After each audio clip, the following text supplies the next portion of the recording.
자, 인사드리겠습니다. 안녕하세요. 자, 우리 도시군 관리계획에 대해서, 행정계획에 대해서 지난주까지 했죠. 자, 문제가 조금 덜 풀어져 있어요. 그죠? 예.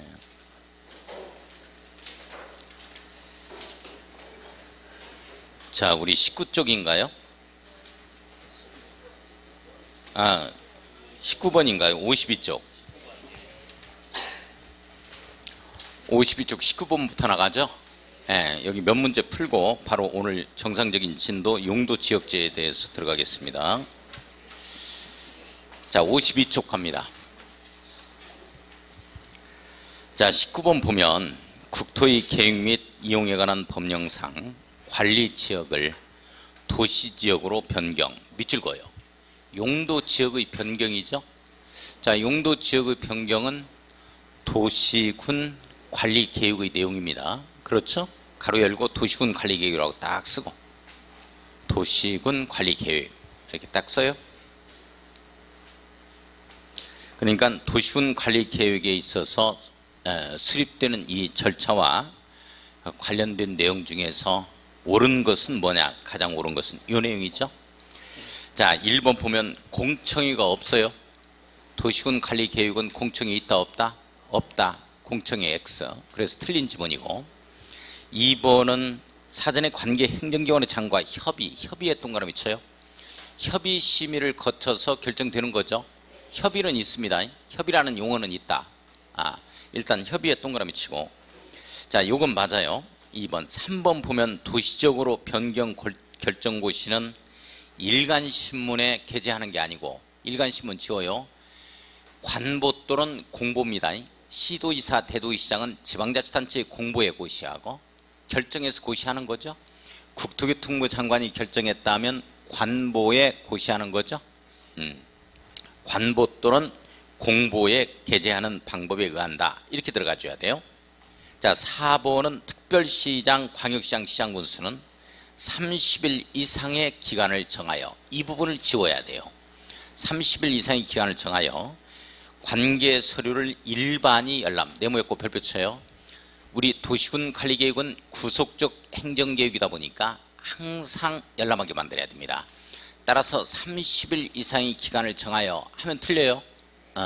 자, 틀리고.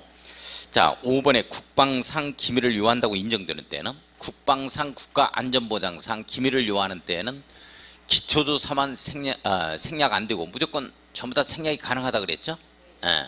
자, 그래서 국방상 기밀을 요한다고 인정되는 때는 관계 행정기관의 장과 협의 절차를 생략할 수 있고, 또 도시계획위원회 심의도 생략할 수 있다에 걸립니다.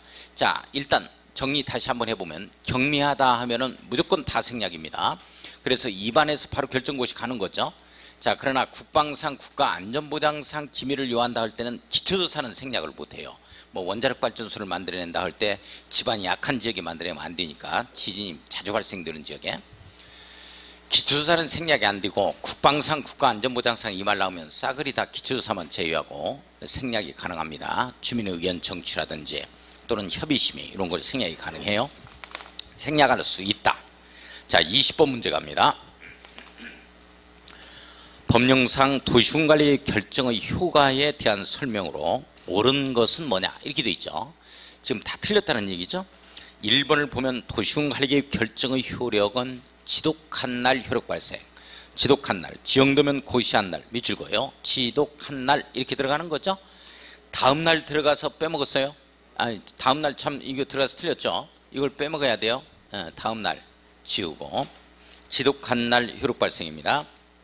지정되면 고시한 날 효력 발생. 자, 2번 도시군관리계획 결정 당시 허가를 받아 이미 사업이나 공사에 착수한 자, 밑줄. 기득권자죠. 기득권자. 자, 이 기득권자는 그냥 계속한답니다. 그냥 계속한다. 그 사업이나 공사를 계속하기 위하여는 새로운 허가를 받아야 한다라고 돼 있는데, 허가를 받지 아니한다. 신고도 없어요. 신고도 없고 허가도 받지 않고 그냥 계속한다. 이렇게 써놓으면 좋겠죠. 그냥 계속한다. 자, 3번 시가와 조정구역이에요. 시가와 조정구역과 수산자원 보호구역으로 결정구역이 됐다면 시오. 3월 내, 3개월 내 신고하고 계속한다. 이렇게 되는 거죠. 그렇죠. 자, 시가와 조정구역 지정에 관한 도시군관리 결정 당시 승인받은 사업이나 공사에 이미 착수한 자는 기득권자죠. 자, 신고 없이가 아니고 3월 내, 3개월 내 신고하고 계속할 수 있다. 이렇게 되어집니다. 3개월 내 신고하고 3월 내 신고하고 이렇게 바꿔놔요. 자, 4번 갑니다. 국가계획과 연계하여 시가와 조정구역 밑줄거예요. 원래 시가와 조정구역은 시도지사. 그러나 국가계획과 연계했다 이렇게 들어가면 국토교통부 장관이죠. 자, 국토교통부 장관 밑줄 직접 그 지정을 도시군관리계획으로 결정할 수 있다. 예, 맞는 내용입니다. 자, 4번이 정답. 5번 특별시장 시장군수는 재검토, 타당성 검토가 5년마다 있는 거예요. 그래서 10년마다를 지우고 5년마다로 고치면 맞겠네요. 전반적으로 재검토 정비하자 이렇게 되어지는 거고. 자, 21번 가보겠습니다. 국토계획법령상 도시군관리 결정에 따른 지형도면 작성고시죠. 지형도면에 관한 내용은 뭐 요 정도가 이제 상세한 내용인데, 자, 동그라미 1번 보겠습니다. 틀린 것은 뭐냐? 1번은 자, 동그라미 1번과 2번 서로 연결해요. 동그라미 1번과 2번 서로 연결해서 거기다 써놓습니다. 지형도면의 작성자는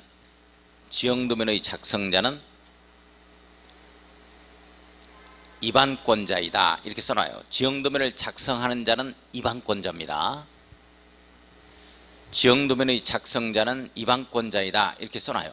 자, 그러면 동그라미 1번 특별시장부터 시장군수까지 특공장도에서 원칙적 입안권자죠.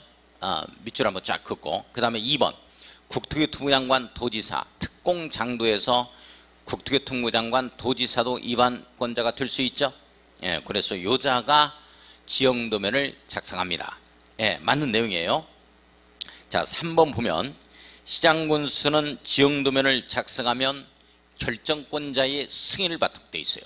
따라서 시장군수는 신청에 의해서 도시군관리계획의 내용을 도지사에게 결정을 받기 때문에 도지사는 자, 수립된 내용과 대조를 해서 착오가 없다 이렇게 되어지면 승인을 하도록 되어 있는 거예요.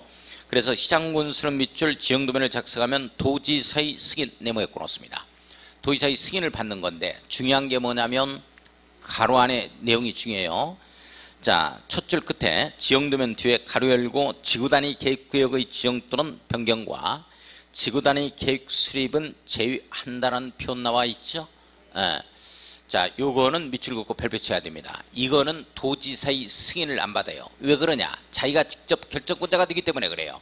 지구단위 계획구역과 지구단위 계획에 관한 사항에 대해서는 시장군수가 직접 위반했을 때 직접 자기가 결정권자입니다. 따라서 지형도면에 자기가 직접 승인권자가 된다는 얘기예요. 도지사의 승인을 안 받습니다. 자, 중요한 내용이에요. 자, 4번 갑니다. 지형도면의 승인 신청을 받은 도지사는 그 지형도면과 결정고시 된 도시군관리계획을 대조해서 착오가 없다고 인정되면 30일 동그라미 쳐요. 30일 이내에 지형도면을 승인하여야 한다. 지형도면의 승인기간은 며칠? 30일입니다. 그 정도는 하나 체킹해 놓고, 자, 5번 보면 지형도면은 도시군관리계획 위반에 대한 주민 의견 청취 이전에 작성 제공되어야 한다 이렇게 되어 있는데, 지형도면 밑줄을 그어놓고 지형도면의 작성 고시되는 시점은 어느 시점에 고시되냐면, 선생님들 요 도시군관리계획 내용에 대해서 입안에서 결정고시 가죠. 입안에서 이렇게 결정해서 고시 갑니다. 결정고시 갑니다. 그러면 요 내용에 대해서 결정고시 하고 나서 후에 갑니다. 후에. 결정고시 후에 지형도면이 작성이 돼요. 지형도면 작성. 지형도면 작성이 됩니다. 지형도면을 작성해야 돼요. 그러니까 입안 절차에서 지형도면 작성되는 게 아니에요. 여기에서 결정고시 후에 도시군관리계획 결정고시 후에 지형도면 작성이 돼야 됩니다. 이렇게 되면 지형도면을 고시한 날 바로 그날부터 이 6가지 내용에 대해서 효력이 발생된다. 이런 내용이에요. 자, 도시군관리계획 위반에 대한 주민 의견 청취 이전 지워버려야 돼요. 이걸 갖다가 도시군관리 결정고시 후로 바꿔놓습니다. 도시군관리계획 결정고시 후죠. 자, 22번 넘어가서 54쪽 22번 23번 중요합니다. 숙제 들어가겠습니다. 이거 숙제. 자, 22번, 23번 숙제 가고 56쪽 24번 문제 가겠습니다. 24번 문제. 자, 24번 문제 봐요. 국토기 법령상 용도 지역 지정 특례에 관한 설명으로 틀린 것은 모두 몇 개인가 이렇게 되어 있죠. 기억번 공유수면의 매립 목적이 해당 이 공유수면도 이렇게 나오면 이의제기 들어갑니다. 그래서 저는 정답 처리해요. 바다에 한한다 이제 이렇게 나와야 되겠죠. 바다에 한한다 해서 공유수면의 매립 목적이 해당 매립구역과 바다에서만 이게 특례가 인정되기 때문에 그렇죠. 이웃하고 있는 용도 지역의 내용과 다른 경우입니다. 내용과 다른 경우에 미칠 거예요. 다르다 이렇게 되면 특례 인정한대요. 입안 결정구 절차를 거쳐야 됩니다. 그 매립구역이 속할 용도 지역은 도시군 관리계획 결정으로 지정해야 한다. 도시군 관리계획 결정 밑줄 긋습니다. 맞죠? 예, 네, 맞습니다. 니은번 국가산업단지에 밑줄 긋습니다. 일반 산업단지, 도시첨단 산업단지로 지정고시 된 지역은 바로 도시지역으로 결정고시까지 보는 거죠. 예, 도시지역으로 결정고시된 것으로 본다. 예, 맞죠. 밑줄 한번 그어놓고 맞습니다. 자, 디귿번 택지개발 촉진법에 따른 택지개발지구로 지정고시되었다가 택지개발 사업 완료로 택지개발 사업의 완료 동그라미 쳐요. 신시가지 탄생이라고 써놓습니다. 이 신시가지가 탄생이 됐어요. 신시가지 탄생 이렇게 써놔요. 자, 이렇게 완료로 신시가지가 탄생이 됐어요. 이렇게 되면 이제 지구 지정은 해제되겠죠. 그 지역은 해제되면 지구 지정 이전의 용도 지역으로 환원된 것으로 보지 아니한다야. 신시가지가 탄생이 됐으니까. 시골 같은 데다가 택지개발 사업 하겠다 해서 지구 지정해가지고 신시가지가 탄생되면 이제 지구 지정은 해제된 것으로 보는 겁니다. 끝났을 때. 이렇게 되면 환원된 것으로 본다면 틀려요. 신시가지가 탄생이 됐으니까 이전의 용도 지역으로 환원된 것으로 보지 아니한다에 걸립니다. 자, 디귿번 틀렸어요. 리얼번의 항만구역으로서 도시지역에 연접한 공유수면입니다. 미줄거요. 자, 도시지역에 딱 붙어 있어야 돼요. 이게 아주 중요한 내용이죠. 이 공유수면까지를 도시지역으로 결정고시 된 걸로 본다. 도시지역으로 결정고시 미줄것습니다. 자, 미음번 들어갑니다. 관리지역의 산림종 보전산지입니다. 미줄거요. 이걸로 지정고시 된 지역은 농림지역 또는 자연환경보전지역입니다. 농림지역이 빠져있죠. 그래서 틀렸습니다. 농림지역 또는 자연환경보전지역으로 결정고시 된 것으로 본다. 만약에 시험 문제가 이렇게 나오면 맞을 수 있겠네요. 맞겠네요. 자, 관리지역 안에 이 보전산지로 지정고시 된 지역은 자연환경보전지역으로 결정고시 된 걸로 볼 수 있다. 볼 수 있다 하면 그럴 수도 있는 거죠. 그렇게 되면 또 맞죠. 그러나 이걸로 결정고시 된 걸로 본다 하면 농림지역도 있기 때문에 틀리는 지문이 되는 거예요. 그죠? 자, 그래서 디귿과 미음이 틀렸습니다. 그래서 두 개가 틀렸죠. 옳은 것 고르기인지 틀린 것 고르기인지 잘 봐야 돼요. 그러나 저의 입장에서는 어떻게 말을 못한다는 거예요. 잘못 풀어가지고 맞추신 분이 있어가지고 자, 이건 뭐 어떻게든지 맞춰야 된다는 거. 자, 우리 58쪽에 용도지역제 들어갑니다. 선생님들 요약집을 먼저 가겠어요. 요약집.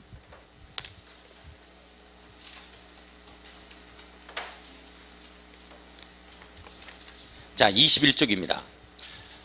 설명 잘 듣고 선생님들 그 포인트식으로 딱딱 찍어갈 거니까 그 부분은 꼭 잡아주셔야 돼요. 제가 강조하는 부분.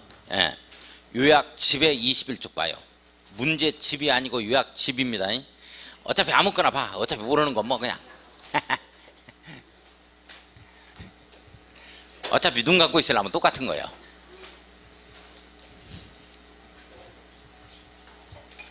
(21쪽) 요약집입니다. 그 용도지역 나오고 있죠. 선생님들 용도지역 제가 이제 포인트 딱딱 찍어주는 건 절대 그건 잡아주셔야 돼. 다른 생각하고 있고 놓치면 안 돼요. 일단 사용도지역인 도관 농자로 나눕니다. 자, 그런데 이 도관 농자 중에서 전 국토에서 가장 넓은 지역이 용도지역이 도관 농자 중에서 어느 용도지역이겠어요? 그러니까 시험 문제는 안 나오지만 우리 전국토에 있어서 도관농자로 사용도 지역으로 구분되면 가장 넓은 지역이 어느 지역이겠어요? 농림지역이야. 농림지역. 논밭 있고 임야가 많잖아요. 그죠? 전국토에 뭐 예전에는 저희가 이제 초등학교 다닐 때는 70%가 임야라 그랬는데 지금은 조금 60%가 좀 넘는 걸로 알고 있습니다. 정확하게 그 도시지역은 뭐 2000년도 조사에만 한 15%인데 지금은 좀 바뀌었더라고요. 16.6%로 바뀌었더라고. 도시지역이 전국토 면적에. 자, 아무튼 뭐 15% 잡고 관리지역이 25% 정도가 됩니다. 그 다음에 농림지역이 약 한 절반 정도가 돼요. 절반이 안 되기는 하는데 약 한 47% 정도 될 겁니다. 자, 약 50%를 잡아버려요. 그리고 자연환경 보전지역이 약 한 11% 정도밖에 안 돼요.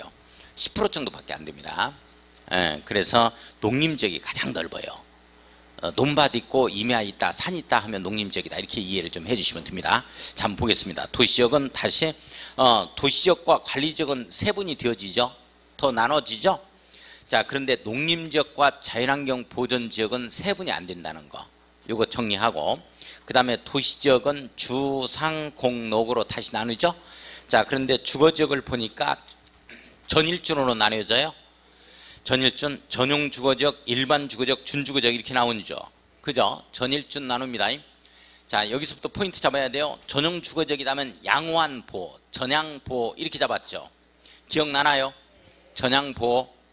자, 1종, 2종 두 가지로 나누죠. 그런데 제1종은 단독주택 중심입니다. 제2종은 공동주택 중심이죠. 밑줄 그어야 돼요. 자, 예전에 시험 문제가 어떤 시험 문제가 나왔냐면 전용 주거지역에서는 아파트의 입지는 허용되지 않는다. 이 지문이 떴어요. 맞아, 틀려요? 틀리죠? 아파트 들어올 수 있다 이 말이죠. 어디에 들어와요? 2종에 들어오는 거예요. 2종. 자, 일반 주거지역은 일편리 조성이 중요합니다. 편리한 조성, 이게 중요하죠. 1종, 2종, 3종으로 구분됩니다. 자, 1종은 저층주택 중심 밑줄 그어놓고 4층 이하라고 써야 돼요. 4층 이하. 자, 선생님들 4층 이하의 건축물만 지어야 한다 하는 내용은 이게 법령에서 정하고 있습니다. 법령에서 정하고 있는 게 이거 외워주셔야 돼요. 법에서 정하고 있기 때문에. 이 네 가지가 있어요. 네 가지가. 요거는 이제 용도 지역에 해당이 되는 것 중에서 제1종 일반 주거지역입니다. 일반 주거지역은 4층 이하로만 들어와야 돼요. 그런데 제1종 전용 주거지역은 법령에서 4층 이하로 들어와야 한다 하는 내용이 없어요. 이거 외워주셔야 된다고. 이게 시험 문제 나오니까. 자, 그 다음에 두 번째가 녹지지역입니다. 도시지역 내에 녹지지역 있잖아요. 녹지지역. 여기에 보존녹지, 생산녹지, 자연녹지입니다. 자, 그 다음에 관리지역입니다. 이 관리지역. 관리지역, 보존관리, 생산관리, 계획관리죠. 이렇게 해서. 이런 데는 이제 4층 이하로만 들어온다. 이제 이렇게 되어지는 거고. 자, 그 다음에, 여기 이제 네 번째가 용도지구 중에서 자연취락지구라고 시골에 마을 있잖아요. 자연취락지구는 5층짜리 없을 거예요. 아무리 규모가 크더라도 4층 이하로만 들어옵니다. 자연취락지구입니다. 이렇게 되어집니다. 요거 이어주셔야 돼. 여기에서는 4층 이하로만 지어야 된다. 그 밑에 준 주거지역에서 준의 동그라미 칩니다. 준이 딱 들어가면 본래의 기능에다가 주거기능이라는 본래의 기능에다가 상업 업무의 기능이 보완이 돼요. 그러니까 준 딱 들어가면 상가도 있고 업무시설, 오피스텔도 들어올 수 있구나. 요걸 이해를 좀 해주셔야 돼요. 상업 업무의 기능이 보완됩니다. 자, 그 다음에 상업지역을 보면 중일 근육해서 네 가지로 구분된다는 거. 중심, 일반, 근린, 유통. 내용까지는 안 잡아도 괜찮아요. 자, 그 다음에 공업지역 나오죠. 전일준 나옵니다. 주거지역에서도 전일준, 공업지역도 전일준이죠. 근데 공업지역의 전일준을 보면 전용공업지역 나와요. 이건 공예성 공업이나 중화공업을 수행하기 위해서 필요한 지역이 전용공업지역이고 일반 공업지역 별표쳐야 돼요. 이게 시험 문제로 나온다 그랬죠. 일반 공업지역은 환경을 저해하지 않은 공업 배치입니다. 밑줄 그어요. 이게 시험 문제 어떻게 바뀌느냐. 일반 공업지역이라 하면 일반적인 공업의 배치를 위하여 필요한 지역이다. 이렇게 바뀌어요. 이거 조심합니다. 이거 하나 잡아야 되고. 준공업지역 나오죠. 준의 동그라미. 준 들어가면 본래의 기능에다가 상업 업무의 기능이 플러스가 되는데 준공업지역은 말이죠. 본래의 기능인 공업기능에다가 상업 업무의 기능이 플러스 되는데 근로자들의 거주공간이 좀 필요하다고요. 그래서 이게 주거기능까지 보완됩니다. 따라서 아파트가 들어올 수 있는 공업지역이 준공업지역이에요. 준공업지역에 가면 아파트가 들어올 수 있다. 자, 일반적인 상식으로 상식적인 얘기를 한번 해드리면 예전에 서울특별시 안에는 말이죠. 100% 준공업지역만 존재했습니다. 그러니까 공장 바로 옆에 뭐가 있냐면 아파트가 들어온 경우들이 있어요. 괜찮습니다. 들어올 수 있다는 거야. 서울은 100% 준공업지역만 존재해 왔었습니다. 지금은 거의 이제 아파트 단지로 탈바꿈이 됐죠. 자, 그래서 주거 기능이 있다는 것 조심하고, 녹지지역을 보면은 보생자에서 나오는데 전부 다 별표입니다. 보전녹지, 생산녹지, 자연녹지 전부 다 별표. 내용까지 잡아야 돼요. 자, 보전녹지지역은 보전과 녹지라는 용어를 바꿔버리면 돼요. 크로스 시키면 됩니다. 그래서 보전녹지지역이 뭐냐 하면 녹지 보전이 필요한 지역, 녹지 공간 보전에서 녹지 동그라미 공간 보전에서 보전 동그라미 칩니다. 보전녹지는 보전과 녹지 내용을 크로스 시키면 돼요. 자, 이게 왜 중요하냐면 보전녹지지역과 보전관리지역의 내용이 바꿔져요. 그 다음에 밑에 나오는 생산녹지지역과 생산관리지역의 내용이 바꿔집니다. 이거 조심해야 돼요. 자, 생산녹지지역 별표 치고 주로 농업적 생산을 위해서 개발 유보했다. 생산이라는 말 자체는 농업 생산을 뜻하기 때문에요. 농업 생산을 위해서 개발 유보할 필요가 있다 하면은 뭐다? 생산녹지지역이다. 이렇게 되어지죠. 자, 그 다음에 자연녹지지역 나오죠. 불가피한 경우에 하나여 제한적인 개발이 허용되는 지역입니다. 자연녹지지역. 이거 외워주셔야 돼요. 원래 녹지지역에는 이 개발이 안 되는 거거든요. 어쩔 수 없이 개발하겠다 하면은 자연녹지지역에서 한해서 개발을 해라. 뭐 이런 내용입니다.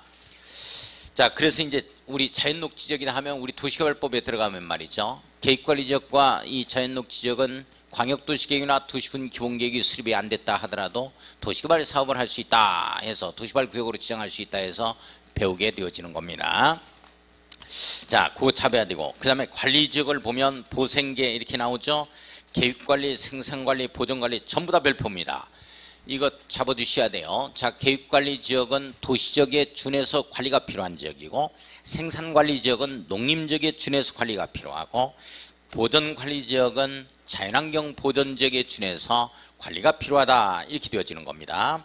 자, 계획관리지역은 도시적으로 편입이 예상된다. 밑줄 긋습니다. 계획적, 체계적 관리가 필요한 지역이다. 밑줄 긋습니다. 자, 생산관리지역, 보전관리지역은 끝에 끝나는 말이 뭐뭐로 주변의 용도지역과의 관계를 고려했을 때 뭐뭐로 지정해서 관리하기가 곤란하다. 이렇게 뜹니다. 이렇게 곤란하다. 그래서 자, 생산관리지역, 보전관리지역에서 관리지역에서 아자를 빼면 상당히 곤란하다. 이렇게 되어지죠. 곤란하다. 이렇게 끝나는 것은 관리지역에 관한 내용이에요. 자, 그러면 생산관리지역은 주변의 용도지역 등과의 관계를 고려했을 때 농림지역 밑줄 거예요. 이걸로 지정하여 관리하기가 곤란하다. 이렇게 뜨는 거고. 자, 보전관리지역 나옵니다. 주변 용도지역 등과의 고려했을 때, 관계를 고려했을 때 자연환경 보전지역 밑줄 거예요. 지정해서 관리하기가 곤란하다. 이렇게 되어지면 이때는 보전관리지역으로 지정합니다. 근데 자연환경 보전지역으로 딱 지정하려고 하다 보니까 거기 바로 옆에 도시지역이 있어요. 이렇게 되면 어떡할 거냐? 이때는 이제 보전관리지역 정도로 지정을 하는 거죠. 자연환경 보전지역에 준해서 관리가 필요한 지역이니까. 네. 자, 그 다음에 농림지역은 이 농사짓고 임야 이걸 떠올리면 돼요. 농업진흥지역 보전산지 밑줄 거요 등으로 농림업을 진흥시키고 산림을 보전하기 위해서 필요한 지역입니다. 자, 자연환경 보전지역 별표 쳐야 돼요. 이거 시험 문제 가장 많이 나왔던 용어입니다. 자연환경 보전지역은 외워주셔야 돼요. 6개를 보전합니다. 자연환경 밑줄, 수자원 밑줄, 해안, 생태계, 상수선, 문화재 밑줄 그어놓고 보전의 동그라미 딱 치고 이 6개를 보전하고 수산자원 밑줄 그어요. 보호육성에 동그라미 칩니다. 6가지를 보전하고 1가지를 보호육성하기 위해서 필요한 지역이 자연환경 보전지역이다. 어떤 시험 문제까지 나온 사례가 있냐면 옛날에 초창기 때는 말이죠. 자연환경 보전지역 중 다음의 자연환경 보전지역의 내용 중 보전의 대상이 아닌 것을 고르시오 해가지고 자연환경, 수자원, 해안, 생태계, 상수원, 문화재 막 이런 거, 주거환경 막 이런 말을 써놓는다고. 그러면 곤란할 수 있어야 돼. 그러니까 이건 거의 유다시피 이걸 정리를 해줘야 돼. 자연환경 보전적 용어의 저기는. 주거환경은 없죠? 예. 자, 밑에 보충 가보겠습니다. 보충. 심화학습 갑니다. 보전관리지역 네모, 생산관리지역 네모.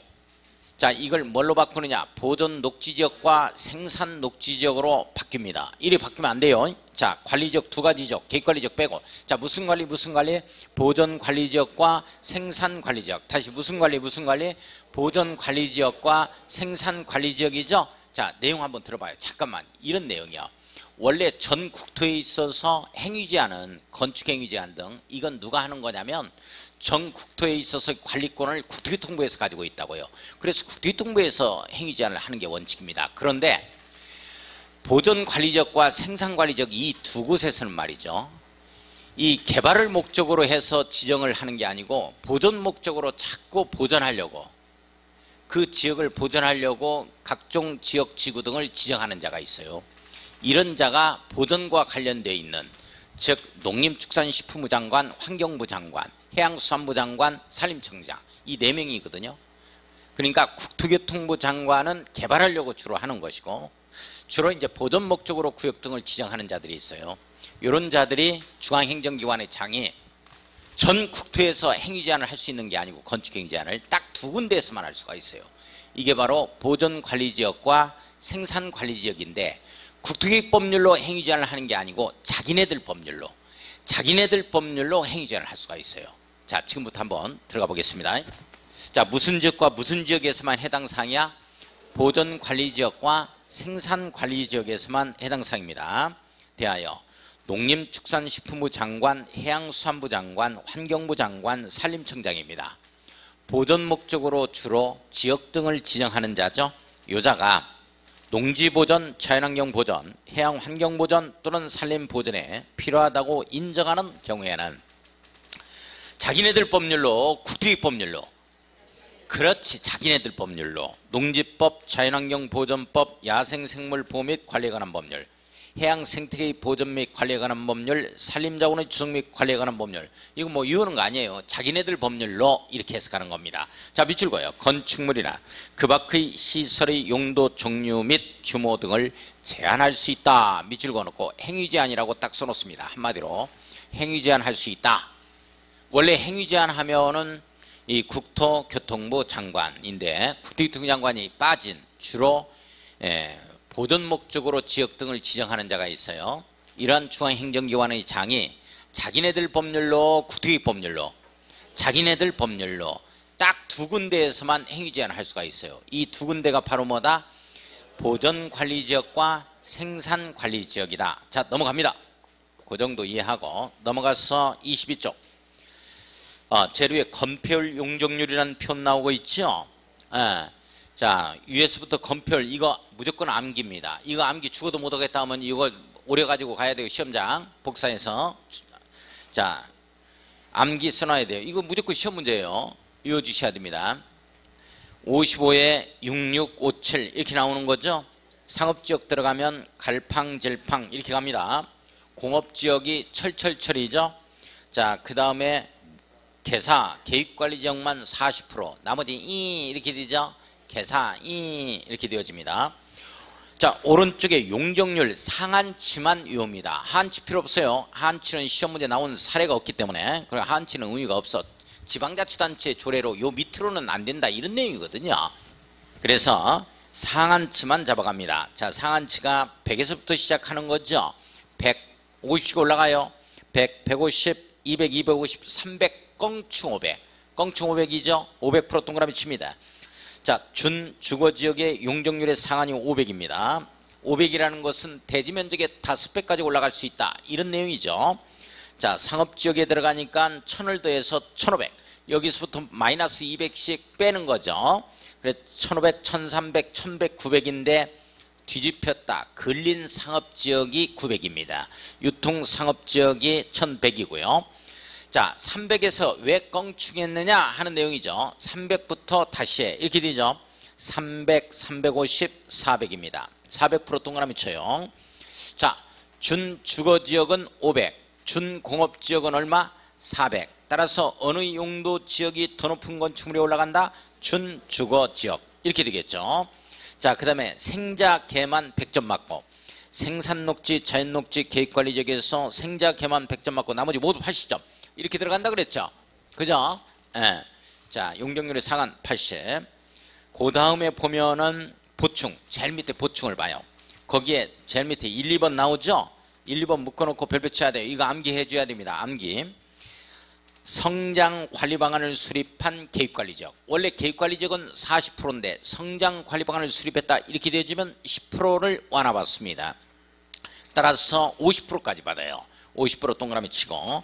자, 이번에 성장 관리 방안을 수립한 자연녹지 지역 및 생산관리 지역. 자, 자연녹지 지역 및 생산관리 지역 밑줄 그어놓고 요건 원래 얼마를 받는 거야? 20%를 받는 거죠. 컴페어의 상한치가. 그러나 성장 관리 방안이 수립됐다면 10%를 더 완화받는다는 거. 이게 유보용도라고 써야 돼요. 1, 2번 묶어놓고 유보용도. 유자생계죠.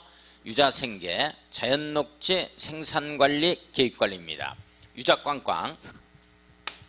이 생산관리를 생산녹지로 바꾸면 안 돼요. 유보용도에서만 그렇습니다.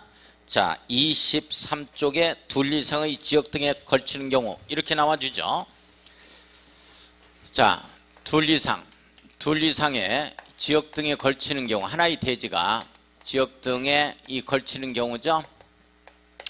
걸치는 경우 하나의 대지입니다. 하나의 대지가 둘 이상의 지역 등에 걸치는 경우입니다.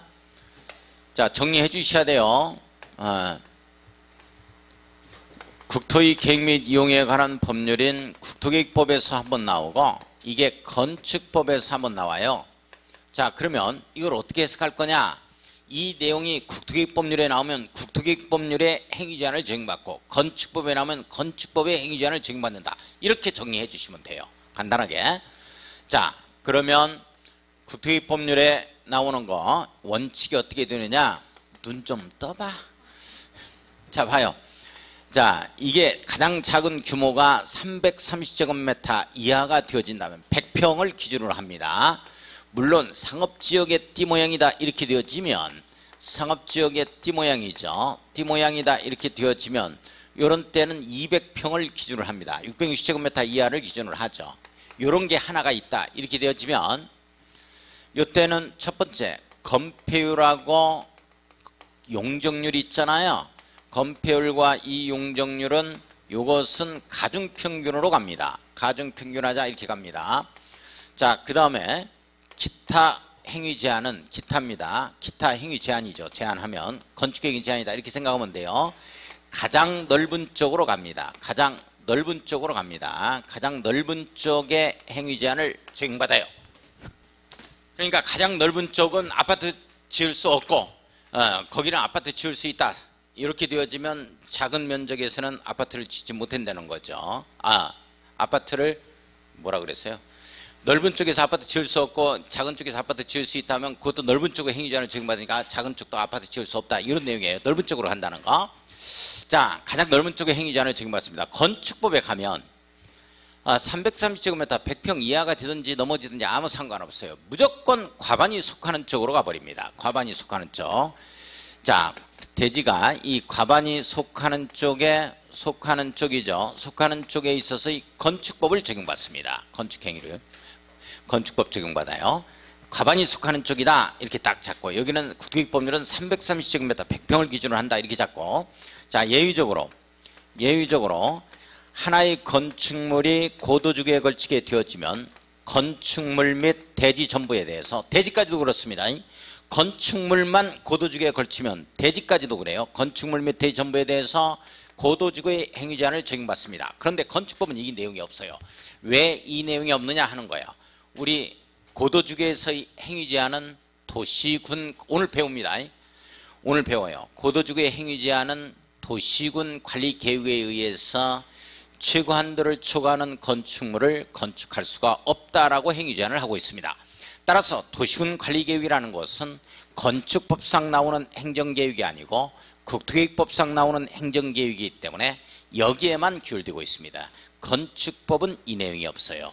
자, 그 다음에 두 번째는 하나의 건축물이 방화지구에 걸치게 되어지면 건축물 전부에 대해서만 방화지구의 행위제한을 적용받습니다. 대지는 불탈 일 없어요. 따라서 물고 물대고 물방으로 갔죠. 자, 하나의 건축물이 방화지구에 걸치게 되어지면 하나의 건축물 전부에 대해서 방화지구의 행위제한을 적용받습니다. 물방으로 갑니다. 이렇게 갑니다. 이 내용이 무슨 뜻이냐? 건축물이 있는데 여기가 일부가 방화지구에 딱 걸쳐 있어요. 방화지구에 걸치게 되어지면 여기까지도 건축물 전부에 대해서만 그렇습니다. 대지 상관없어요. 불탈 일 없으니까 여기에 대해서 방화지구의 행위제한을 적용한다는 거죠. 이 건축물 전부에 대해서 방화지구의 행위제한을 적용하자. 그 말이 무슨 말이야? 전부 다 여기에 대화구조로 해라 이런 내용이요. 불연제로 처리하고, 아시겠어요? 방염 처리하고 이런 내용. 자, 그런데 여기에 방화벽으로 구역이 됐다. 이게 화염이 넘어가지 않을 수 있도록 50cm 이상이 돌출이 되어야 됩니다. 이렇게 되어지면 그러하지 아니하다는 뜻. 그 말이 무슨 말이냐? 여기는 방화지구의 행위제한을 적용하지 않겠다 이 뜻이에요. 그 말은 내화구조로 할 필요가 없다 이런 내용입니다. 자, 그래서 다만 이렇게 나오죠. 다만 방화벽으로 구역이 되어 있다 이렇게 되어지면, 방화벽으로 구역됐다 이렇게 되어지면 그러하지 아니하다에 걸립니다. 그러하지 아니하다, 그러하지 아니하다 이렇게 걸리죠. 아니하다, 이 말은 방화지구의 행위제한을 적용하지 않는다. 전부에 대해서는 이쪽 부분만 적용하겠다는 거죠. 자, 똑같습니다. 여기에도 나와요. 다만 방화벽으로 구역이 되어 있다 이렇게 되어지면, 방화벽 구역이 되어 있으면 그러하지 않다 해서 나오죠. 그러하지 아니하다 이런 얘기가 나옵니다. 이렇게. 자, 그 다음에 세 번째 하나의 대지가 녹지지역에 걸치게 되어지면 각각 가자 이렇게 나오죠. 대녹각입니다. 대지가 녹지지역에 걸쳤다, 각각 가자 이렇게 나오죠. 대녹각이에요. 대지가 녹지지역에 걸쳤다, 각각 용도 지역 등의 행위제한을 적용받습니다. 녹지 보존 차원이겠죠. 자, 그런데 이제 여기에 또 어떤 내용이 나오냐면 이 녹지지역의 건축물입니다. 녹지지역이죠. 녹지지역에 건축물이 있어요. 이 건축물이 고도지구에 걸치거나 방화지구에 걸치면 어떻게 되느냐 하는 거죠. 자, 이 고도지구에 걸치게 되어지면 이걸로 갑니다. 녹지지역의 건축물이 고도지구에 걸치면 건축물 및 대지 전부에 대해서 고도지구의 행위제한을 적용받습니다. 이 물고 물대고로 갑니다. 그러나 방화지구에 걸치게 되면 어떻게 할 거냐?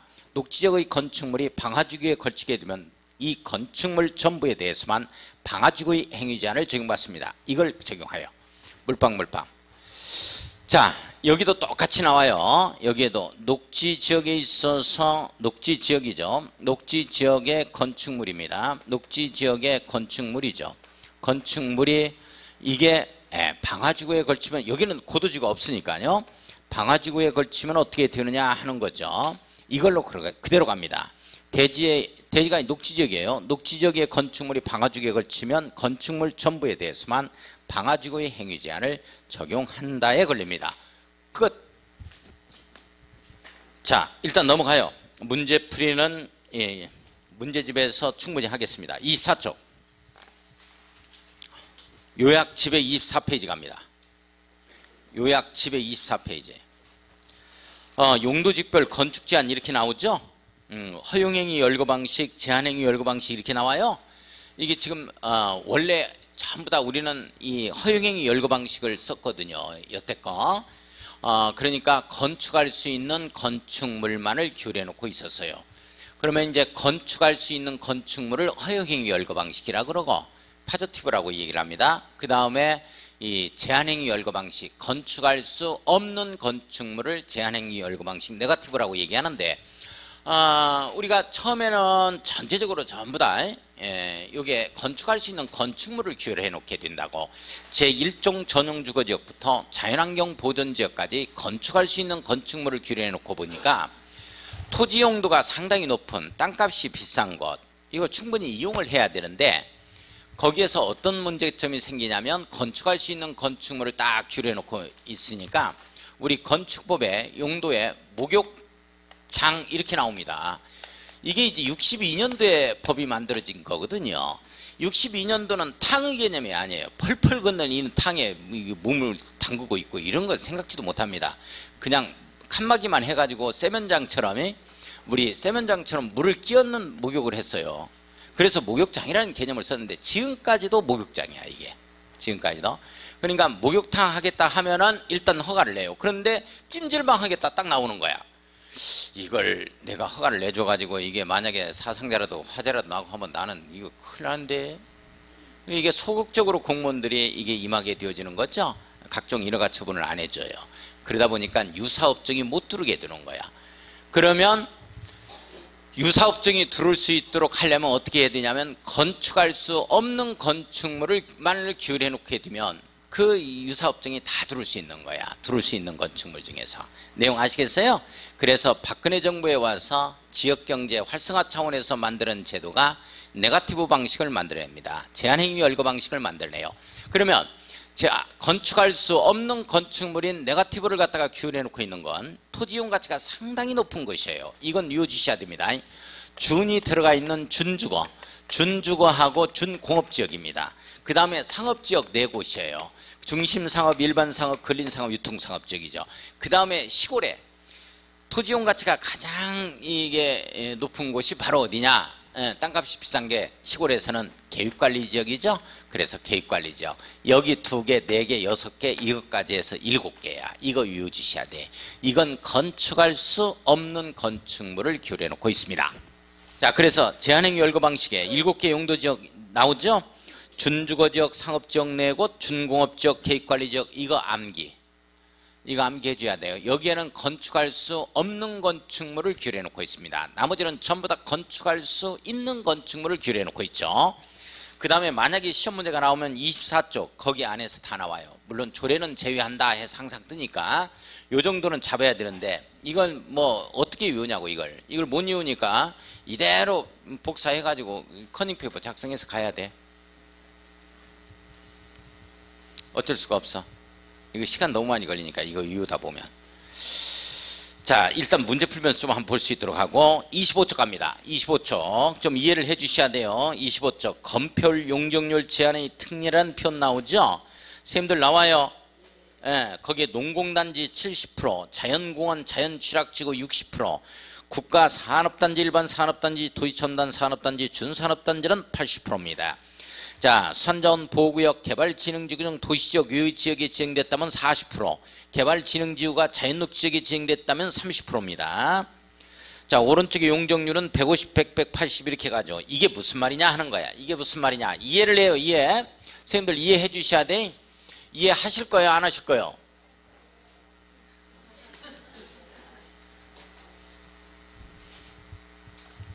이게 무슨 뜻이냐면 선생님들 여기 한번 봐요.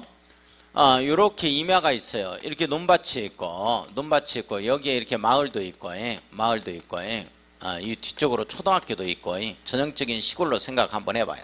여기에 이렇게 하천도 있고 여기에 다리도 이렇게 있고 이렇게 있는 거.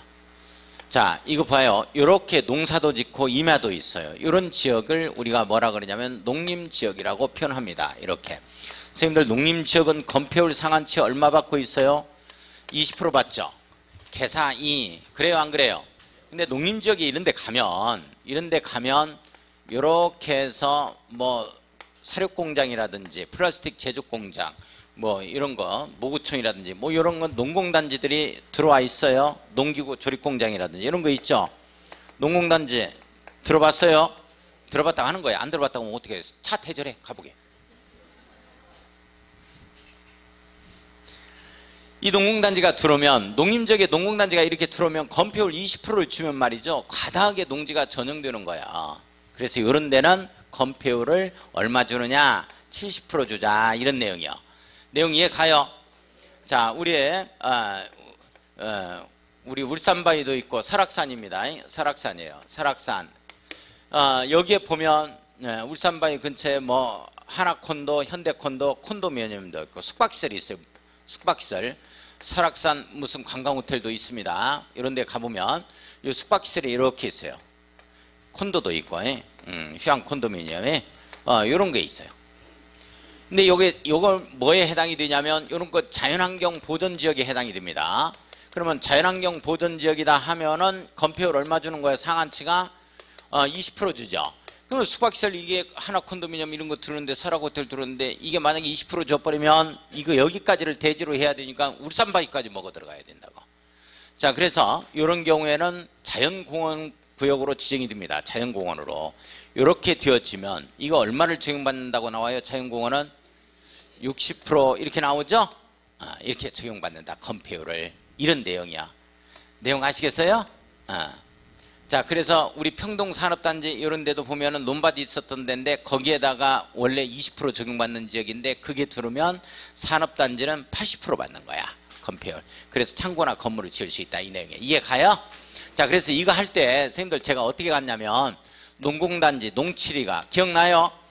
자취하면서 길은 자연공원 그리고 이제 취락지구, 자연 취락지구죠? 자취하면서 길렀다 해서 길을 6자를 써가지고 이거 60%다라고 갔어요. 자취하면서 길은 국산, 국가산업단지죠? 일반 산업단지, 도시첨단 산업단지, 국산품으로 가는 거야. 이렇게. 그래서 80%입니다. 국산품, 피읍으로 시작하는 게 8이 있으니까. 자, 수산자원 보호구역 개발진흥지구죠? 도시적 요지역에 지정된 개발진흥지구입니다. 이렇게 되면 40%를 적용받고 개발진흥지구인데 자연녹지지역이다 이렇게 되어지면 원래 자연녹지역이 20%죠? 근데 30%를 적용받는다 이런 내용이에요. 지금 이 내용은 이제 신설된 내용이고 그래서 농치리가 자취하면서 길른 국산품 숙계사 이렇게 갔었죠? 기억나요? 이건 건폐율에 특례를 주는 거고 앞에서 2가지 뒤에서 2가지 이렇게 됐어요. 제가 앞둘 뒷둘 앞에서부터 150 100 100 이렇게 갑니다. 150 100 100 150 100 100 80 이렇게 들어가는 거죠. 이게 이제 용적률에 특례를 주는 거고 이런 내용이었다. 자, 그 다음에 보면 행위제한 특례 1 밑에 갑니다. 자, 밑에 보세요. 행위제한 특례 1 이렇게 나와요. 찾았어요? 자, 농공단지 나오죠. 선생님들 농공단지는 무슨 법률이 정하는 바에 의한다? 산업입지 및 개발에 관한 법률이 정하는 바에 의한다. 다시 한번 무슨 법률? 산업입지 및 개발에 관한 법률. 무슨 법률? 산업입지 및 개발에 관한 법률. 그러면 농공단지에서 어떤 행위를 할 수 있느냐 하는 것은 빨리 뭘 찾아봐야 돼요? 산업입지 및 개발에 관한 법률을 찾아봐야 됩니다. 됐어요? 자, 잠깐만요. 이게 무슨 말이냐 하는 거야. 우리 농림지역에 이런 공장 들어올 수 있다고 되어 있어요? 없다고 되어 있어요? 빨리 봐요. 왼쪽 24쪽. 요약집 24쪽 봐요. 24쪽. 농림지역 봐요. 거기에 단독주택 농가주택 들어오죠. 변전소, 양수장, 정수장, 도시가스 배관시설 들어오죠. 초등학교 들어오죠. 발전소 이런 거 들어옵니다. 창고 뭐 이런 거 들어오죠. 동식물 관련시설 막 이런 거 들어오죠. 그래요? 여기는 공장 이런 거 있어요? 없어요? 없죠? 그러면 이게 어떻게 들어온 거냐 하는 거예요. 이 동공단지가. 우리 이 농림지역에 건축할 수 있는 건축물 여기에서 들어온 게 아니고 뭘로 들어왔다? 무슨 법으로? 시작. 산업입지 및 개발에 관한 법률. 이걸로 들어온 거야. 자, 그 다음에 갑니다. 니은번. 농림지역 중 농업진흥지역은 무슨 법? 농지법입니다. 농지법. 농지법의 행위제한을 적용받는다 이 말이에요. 자, 보존산지는 무슨 법? 산지관리법. 초지는 무슨 법? 초지법. 자, 이 내용이 어떤 내용이냐? 자, 잠깐만요. 농림지역에 선생님들 농림지역에 예? 이 농림지역에 초등학교 지을 수 있다 없다? 초등학교 들을 수 있다 없다? 빨리 왼쪽 봐요. 24쪽 농림지역에 있죠? 발전소 지을 수 있어요 없어요? 있죠? 선생님들 이런 거 다 들을 수 있다고. 그러면 이 농림지역이 다 들어오는 거야. 근데 농지가 이렇게 집단화되어 있는 것은 우리 농지법에 의해서 이 부분을 뭘로 지정하냐면 농업진흥지역으로 지정을 해요.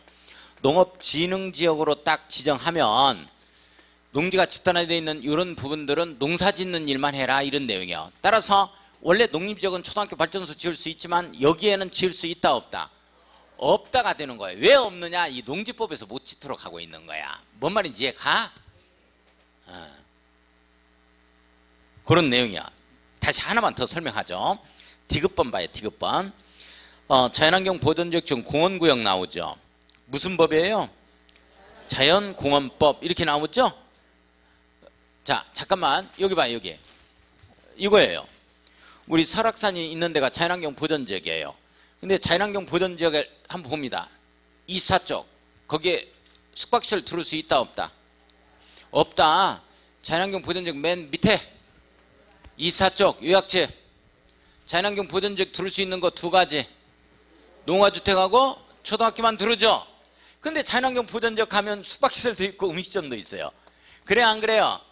있다니까. 이런 걸 집단 시설주거라 그래서 숙박시설은 숙박시설대로 뭉쳐서 들어옵니다. 이렇게 집단으로. 그냥 음식점대로 이렇게 뭉쳐서 들어와요.